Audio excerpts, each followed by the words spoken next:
Hello friends, आप लोगों का बहुत बहुत स्वागत है हमारे यूट्यूब चैनल माय ट्रेंडिंग में। आज का हमारा वीडियो है कि एसएससी सीएचएसएल का जो फॉर्म है, ऑनलाइन फॉर्म है, उसको हम कैसे फिल करें। तो इसके लिए यहाँ पर सबसे पहले इसका जो नोटिस है उसको हम देख लेते हैं कि यहाँ पर ये जो फॉर्म है वो 8 अप्रैल 2024 को स्टार्ट हुआ था और 7 मई 2024 को इसकी लास्ट डेट है। 7 मई 2024 को रात को 11 बजे ये बंद हो जाएगा। उससे पहले आप अप्लाई कर सकते हैं। और जो ऑनलाइन फी का टाइम है वो लास्ट डेट है 8 मई 2024 रात को 11 बजे, यानी कि 8 मई 2024 को रात को 11 बजे ऑनलाइन फी बंद हो जाएगी। उसके बाद में ऑनलाइन फीस पेमेंट नहीं कर पाएंगे। और अगर आपने जो भी आप यहाँ पर अप्लाई करेंगे, एप्लीकेशन फॉर्म सबमिट करेंगे, उनमें इनके हिसाब से कोई गलती हो गई है तो आप उसमें जो करेक्शन है वो 10 और 11 मई को कर सकते हैं। 10 मई को करेक्शन स्टार्ट होगा, 11 मई को रात को 11 बजे तक आप उसमें करेक्शन कर सकते हैं। और इसका जो टायर 1 कंप्यूटर बेस्ड एग्जामिनेशन होगा वो जून जुलाई में होगा। और जो टायर 2 जो कंप्यूटर बेस्ड एग्जामिनेशन होगा वो जब भी उसकी जो भी डेट आएगी वो नोटिफाई कर दी जाएगी। तो इसके लिए सबसे पहले आपको क्या करना है, एसएससी की जो नई वेबसाइट है ssc.gov.in, आपको इस वेबसाइट पे आना है। देन यहाँ पर आपको लॉगिन और रजिस्टर पे करना है क्लिक। यहाँ पे क्लिक करेंगे, अगर आपने अभी तक वन टाइम रजिस्ट्रेशन OTR नहीं किया है तो आपको न्यू यूजर रजिस्टर नाउ पे क्लिक करना है। देन आपको जो भी अपनी पूरी डिटेल है वो एंटर करनी है। ये जो प्रोसेस है 4 स्टेप में होगा, इसको करना है कंटिन्यू। आपको यहाँ पर अपनी सारी डिटेल एंटर करनी है। एंटर करने के बाद में आपको नेक्स्ट स्टेप में पासवर्ड क्रिएट करना है, फिर एडिशनल डिटेल देनी है, देन डिक्लेरेशन देना है। हमने ऑलरेडी यहाँ पर OTR किया हुआ है। अगर आपने OTR नहीं किया हुआ है तो उसको कैसे करते हैं उसका जो डिटेल वीडियो है वो मैंने बनाया हुआ है। उसका लिंक वीडियो के डिस्क्रिप्शन में आपको मिल जाएगा। उसको देखकर आप अपना वन टाइम रजिस्ट्रेशन कर पाएंगे। तो यहाँ पर हम करते हैं लॉगिन और रजिस्टर। यहाँ पर हम हमारा जो भी रजिस्ट्रेशन नंबर है वो, पासवर्ड जो कैप्चा दिख रहा है वो एंटर करके हम करते हैं लॉगिन। हमारे यहाँ पर लॉगिन हो गया है। लॉगिन करने के बाद में आप इसमें नीचे की तरफ देखेंगे तो यहाँ पर जो लाइव एग्जामिनेशन है इसमें आपको यहाँ पर जो भी combined higher secondary level 10+2 examination है यानी CHSL, उसका यहाँ पर डिटेल आ जाएगा। Application start date, end date, last date of online fees payment, correction कब होगा वो यहाँ पर डिटेल दी हुई है। इसको हम करते हैं अप्लाई। अप्लाई पे क्लिक करेंगे तो यहाँ पर इंस्ट्रक्शन दिए हुए हैं। आप जो भी इसका नोटिस है उसको अच्छी तरह से पढ़ लीजिएगा। यहाँ पर ये CHSL का जो नोटिस है वो है, इसका लिंक भी मैं वीडियो के डिस्क्रिप्शन में दे दूंगा। आप वहाँ पे ये PDF डाउनलोड करके उसको अच्छी तरह से पढ़ लीजिएगा, ये काफ़ी काम आएगी आपके। इसमें हमको नीचे की तरफ आके करना है फिल फॉर्म पे क्लिक। यहाँ पे क्लिक करेंगे तो यहाँ पर आप देखेंगे नोट में लिखा हुआ है information in column serial number 1 to 18 will be filled automatically from your one time registration data which is non editable.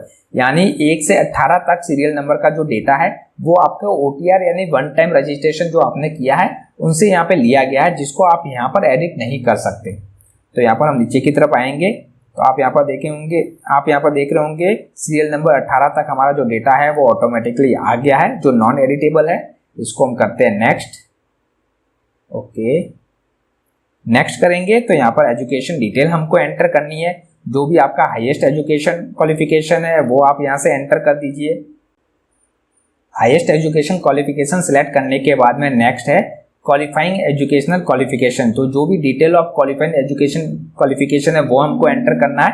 इसका यहाँ पर देखेंगे please refer to the notice of examination para number 8.1 to 8.7। तो यहाँ पर जो डिटेल अगर इसके बारे में आपको देखनी है तो इस नोटिस में जो पैरा 8.1 से 8.7 है उसको पढ़ लीजिएगा। हम करते हैं इसको सिलेक्ट, यहाँ से हम करते हैं एंटर। देन उसके बाद में है EQ स्टेटस। जो भी आपका EQ स्टेटस है, आप पास्ड है या अपेयरिंग है, उसको एंटर कर लीजिए। देन यहाँ पर जो भी आपका पासिंग ईयर है वो आप एंटर कर दीजिए उसको। यहाँ से पासिंग ईयर को एंटर करने के बाद में जो भी आपका स्टेट और UT है आपको उसको सिलेक्ट करना है। स्टेट UT के बाद में आपका जो भी आपका एजुकेशनल बोर्ड है आपको उसको सिलेक्ट करना है। यहाँ पर हम हमारे ड्रॉप डाउन से हमारा एजुकेशन बोर्ड को करते हैं सिलेक्ट। बोर्ड को सिलेक्ट करने के बाद में जो भी आपका रोल नंबर है वो एंटर कर दीजिए। यहाँ पर रोल नंबर एंटर करने के बाद में जो भी आपके परसेंटेज है, जो भी आपके परसेंटेज आए हुए हैं आपको वो परसेंटेज एंटर करने हैं। परसेंटेज एंटर करने के बाद में अगर CGPA आपका है तो वो एंटर कर दीजिए। हम इसको करते हैं सेव एंड नेक्स्ट। यानी कि जो भी आपकी डिटेल है वो सारी एंटर करने के बाद में सेव एंड नेक्स्ट करेंगे। देन यहाँ पर है additional information, whether you are in ex serviceman, ESM और serving in the arm force. अगर आप एक्स सर्विसमैन या सर्विंग इन आर्म फोर्स है तो यस पे क्लिक कीजिए, और आपको यहाँ पर डेट ऑफ ज्वाइनिंग एंटर करनी है, डेट ऑफ डिस्चार्ज एंटर करना है। अगर आप इससे रिलेटेड नहीं है तो नो पे क्लिक कीजिए। वेदर सीकिंग एज रिलैक्सेशन, अगर आपको एज रिलैक्सेशन चाहिए तो यस पे क्लिक कीजिए, और अगर यस पे क्लिक कर रहे हैं तो एज रिलैक्सेशन जो कोड है वो आपको यहाँ से सिलेक्ट करना है। हमको यहाँ पर एज रिलैक्सेशन की जरूरत नहीं है। देन नेक्स्ट है यहाँ पर do you want to make your personal information available for assessing job opportunity, तो अगर आप चाहते हैं यस तो ये पे क्लिक कीजिए, अदरवाइज नो पे क्लिक कीजिए। हम करते हैं सेव एंड नेक्स्ट।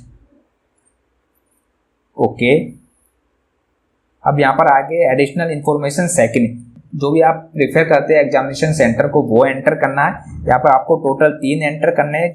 जो भी आपकी फर्स्ट प्रेफरेंस है उसको फर्स्ट पे एंटर कर दीजिए। तो यहाँ पर हमारी जो 3 प्रेफरेंस है वो हमने एंटर कर दी है। Medium for computer based examination, जो भी आप कंप्यूटर बेस्ड एग्जामिनेशन है वो कौन से मीडियम में चाहते हैं उस मीडियम को आप एंटर कर दीजिए। देन वापस उसको मीडियम को आपको वेरीफाई करना है। वेरीफाई करने के बाद में मीडियम फॉर टाइपिंग टेस्ट, जो भी आपका मीडियम फॉर टाइपिंग टेस्ट है उसको एंटर कर दीजिए। इसको हम करते हैं वेरीफाई।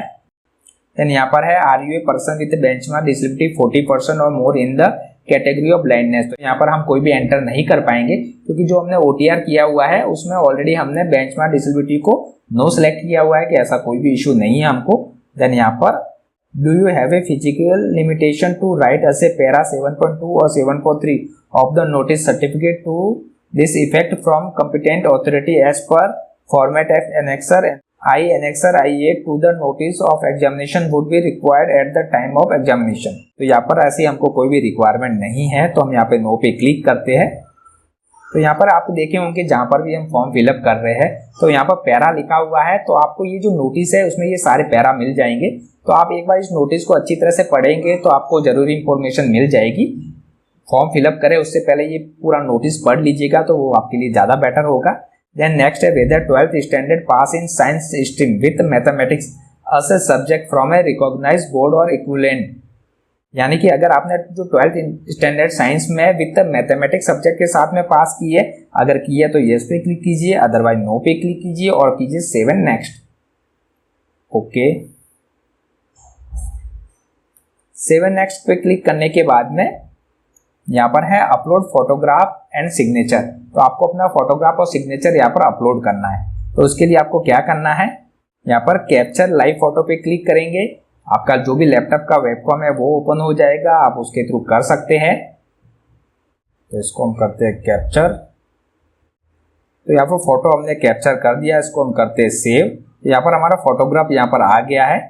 देन यहाँ पर हम नीचे की तरफ आएंगे तो अपलोड योर सिग्नेचर, जो भी आपका सिग्नेचर है वो आपको अपलोड करना है। तो यहाँ पर उसकी जो साइज है 10 से 20 KB के बीच में होनी चाहिए। तो हम करते हैं अपलोड सिग्नेचर पे क्लिक, इसको हम करते हैं यहाँ से सिलेक्ट। फोटो और सिग्नेचर को अपलोड करने के बाद में हम करते हैं सेव एंड नेक्स्ट। ओके, हमारा यहाँ पर जो प्रीव्यू फॉर्म है यहाँ पर आ गया है। आप यहाँ पर देख रहे होंगे यहाँ पर ये पूरी डिटेल आ गई है हमारी। आप इसको एक बार अच्छी तरह से चेक कर लीजिएगा। आपको लगता है कोई गलत है, अगर आप यहाँ पर एडिशनल डिटेल में कोई गलत है आप उसको यहाँ से करेक्शन कर सकते हैं। तो यहाँ पर सारा चेक करना है। ये चेक करने के बाद में आपको करना है सेव एंड नेक्स्ट।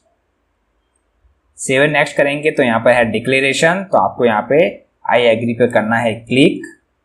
जो कैप्चा है वो करना है एंटर।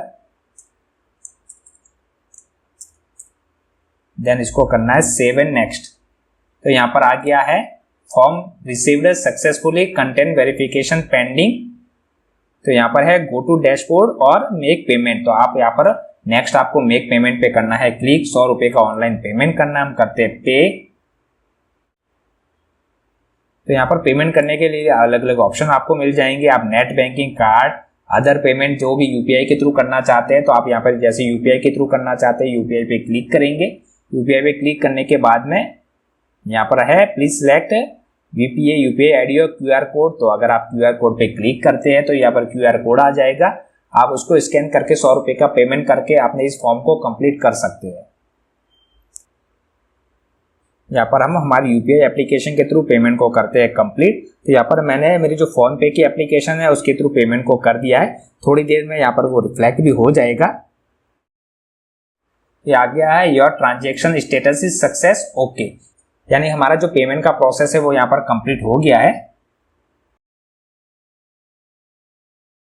तो यहाँ पर नीचे की तरफ आएंगे तो जो भी हमारी ई रिसिप्ट है कैंडिडेट कॉपी वो यहाँ पर हमको मिल जाएगी। आप इसको सेव करके अपने पास रख लीजिएगा।